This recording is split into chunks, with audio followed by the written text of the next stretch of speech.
Bonjour Aurélie. Nous allons expliquer aujourd'hui chapitre 3 qui s'appelle triangle rectangle superposable. Vous allez voir que ce chapitre-là s'appelle triangle rectangle superposable. On l'a déjà pris sous forme d'un mot triangle superposable. Seulement on avait 7. Alors on doit commencer par un petit rappel sur les 3 chapitres qu'on a déjà expliqués en EV7. Ce sont les 3 cas de superposabilité de deux triangles. Le premier cas, qui s'appelle CAC, c'est-à-dire un angle de l'un égal à un angle de l'autre, et les côtés adjacents à cet angle sont respectivement isométriques. Le deuxième cas, ACA, le symbole d'un côté c'est C comme on a déjà appris, et le symbole d'un angle c'est A. Un côté de l'un isométrique à un côté de l'autre, et les angles adjacents à ces deux côtés sont respectivement comment égaux. Et le troisième cas, c'est CCC, les 3 côtés de l'un sont respectivement isométriques aux 3 côtés de l'autre. Ces 3 chapitres, on l'a déjà étudié en EV7. Qu'est-ce qu'on va voir aujourd'hui dans ce chapitre-là de nouveau? Comme le nom l'indique, triangle rectangle superposable. Alors, il y a 2 cas spéciaux pour 2 triangles rectangles. Quels sont ces 2 cas? Le premier cas de superposition de 2 triangles rectangles, je veux expliquer par un exemple. On a ici un segment AB qui est coupé en son milieu O par une droite XY. On doit mener de A et B 2 droites qui sont perpendiculaires à XY. Je trace ici, je trace une autre là. On remarque que ces 2 droites sont comment? Sont perpendiculaires. Ici on le nomme C, ici on le nomme I. La question est démontrer que les 2 triangles AOC et l'autre BOD, on doit les démontrer qu'ils sont superposables. Un petit remarque, autre d'un mot superposable, on peut dire que 2 triangles sont égaux, ou bien on peut dire que 2 triangles sont comment isométriques. Dans des livres, il y a 2 triangles superposables, dans d'autres livres, démontrer que 2 triangles sont égaux, dans des autres livres, il y a démontré que 2 triangles sont isométriques. Ça revient en même, la même méthode de résolution. Tout d'abord, par exemple, la question est démontrer que ces 2 triangles sont superposables. On remarque que ces 2 triangles sont 2 triangles rectangles. On écrit les 2 triangles AOC et BOD ont l'angle ACO est égal à l'angle BDO. BDO. Pourquoi on dit effet de la, c'est le symbole de la perpendiculaire. Tout d'abord, donc, on dit les 2 triangles AOC et BOD sont comment? Rectangles.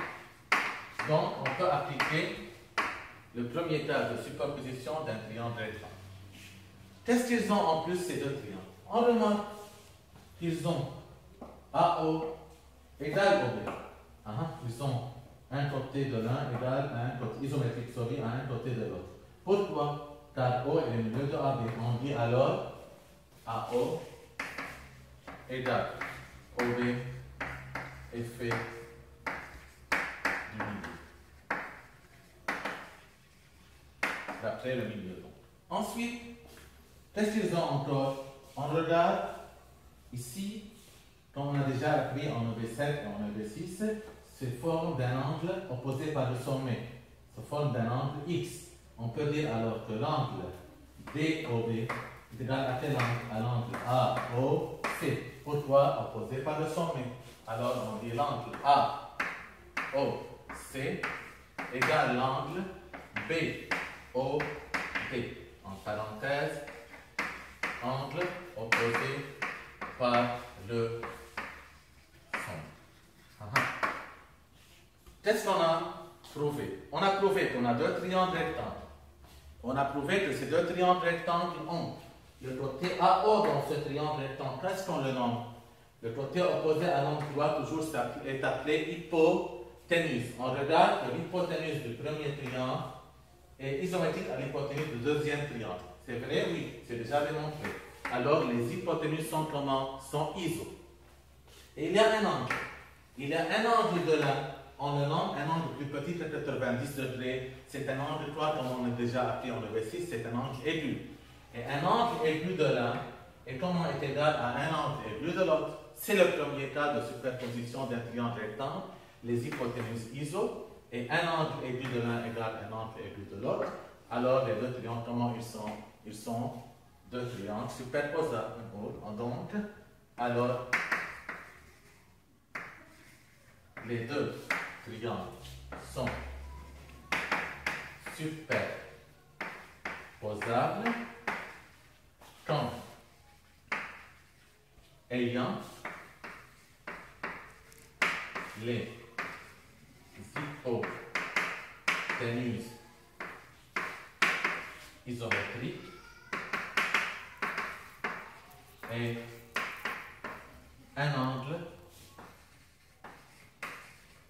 aigu de l'un égale à un angle aigu de. Et comme on sait, il y a ce qu'on appelle des éléments homologues. Les éléments homologues, c'est tout ce qu'on n'a pas utilisé pour démontrer que les deux triangles sont superposables. يعني كل شيء ما استعمل نعتبر هن deux triangles هن مثل بعضهم، نقدر نقول إنه صار قد بعض. يعني les éléments homologues ici, on peut dire que le côté OC égale côté OB. Est-ce qu'on le nomme côté homologue? On peut dire que le côté AC, le segment AC, est isométrique au segment BD. Encore, c'est un côté homologue. On peut dire que l'angle A égale l'angle B, on dit c'est un angle quoi? Alors, c'est un angle homologue. Par suite, c'est le premier cas. Alors, on doit le retenir par cœur. C'est le premier cas de superposabilité de deux triangles.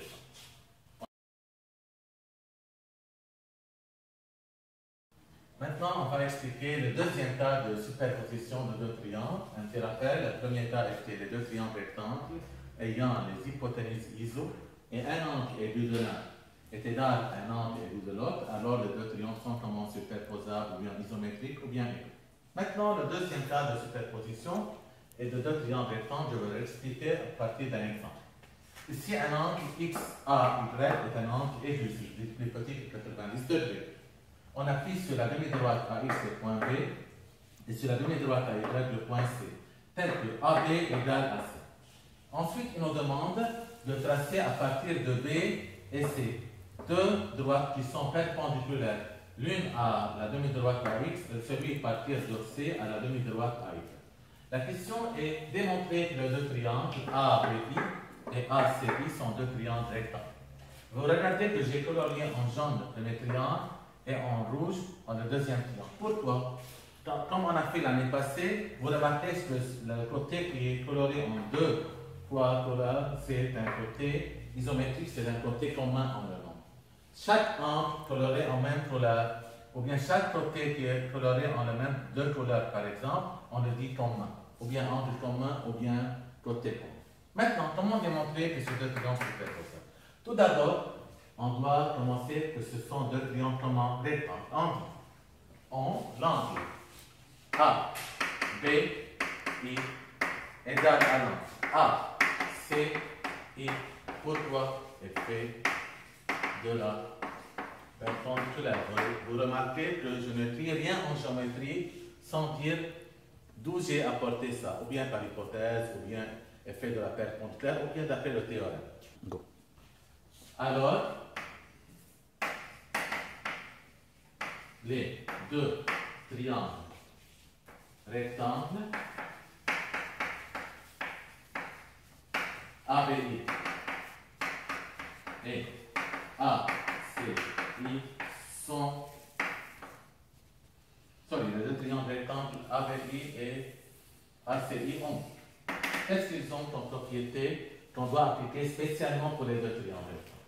Ils ont regardé AB égale à ça. Pourquoi? Ils m'ont donné ça par hypothèse, on dit AB égale AC en parenthèse par sur le symbole de l'hypothèse. Quand le dessin est codé, un petit rappel, ça veut dire c'est l'hypothèse. Le codage, c'est-à-dire, on regarde ici, on a 2 traits et 2 traits, c'est-à-dire ils sont égaux. D'où on a pris ça? C'est par hypothèse. On nous a donné par le donné d'un exercice que ces deux côtés sont égaux. Deuxième chose qu'on a, on remarque que AI, ce côté-là est coloré en jaune et en rouge. C'est-à-dire, on me dit que AI, en parenthèse, c'est côté comble. Ah, on a complété le deuxième cas. Qu'est-ce qu'il dit le deuxième cas? Deux triangles rectangles ayant AI, c'est opposé à l'angle droit. Dans les deux triangles, le côté opposé à l'angle droit, qu'est-ce qu'on le nomme? On le nomme hypoténuse. Les hypoténuses sont iso.